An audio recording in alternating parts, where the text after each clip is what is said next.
le gouvernement vient de prendre de nouvelles mesures liées à la restructuration de la Société nationale de commercialisation des produits pétroliers, Sonacop. Ces stations seront cédées à des sociétés privées tandis que son patrimoine foncier fera l'objet de bail. Le compte rendu du Conseil des ministres du mercredi 9 juin lève un coin de voile sur la situation de la Société nationale de commercialisation des produits pétroliers, Sonacop. Sur la base du rapport du Comité de coordination et de suivi de la restructuration de la Sonacop SA, le Conseil des ministres, après analyse des offres reçues, a fait l'option de céder les stations de la société aux deux sociétés privées ayant fait les propositions les plus intéressantes. Il s'agit, pour le lot A constitué de 63 stations, de la société Oryx Bénin et, pour le lot B constitué de 65 stations, du groupement Bénin Énergie. L'information a été révélée par le porte-parole du gouvernement, Wilfried Léandre Ouambédji lors de son point de presse. Cette cession ne prend pas en compte la station Ornano située au carrefour dit des Trois Banques à Cotonou.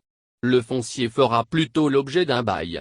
Le désengagement de la Sonacop de la gestion opérationnelle étant acté, le Conseil des ministres a décidé du transfert de l'ensemble de ses biens autres que les stations-service, à l'État.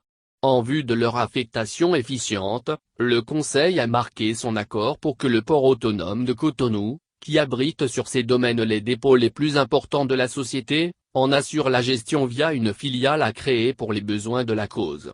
Il s'agit des dépôts d'Akpakpa, du port, de Boïcon, de Parakou et de Natitingou. De même, s'agissant de l'hydrant construit sur le domaine de l'aéroport de Cotonou, il sera transféré dans le patrimoine de la Société des aéroports du Bénin.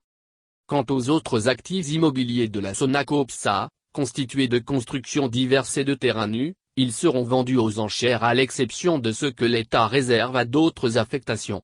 C'est le cas du siège de la société qui pourrait être cédé à la Caisse des dépôts et consignations du Bénin. C'est aussi le cas pour le résiduel des autres actifs immobiliers non cédés, qui sera transféré à la Société des patrimoines immobiliers de l'État, SOPI.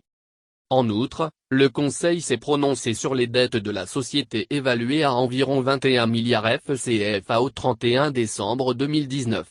Il sera procédé prioritairement au paiement des dettes envers les gérants des stations-service et certains fournisseurs, puis les banques, la Caisse nationale de sécurité sociale, CNSS, et le Trésor public, le tout pour un montant de 639 376 676 FCFA.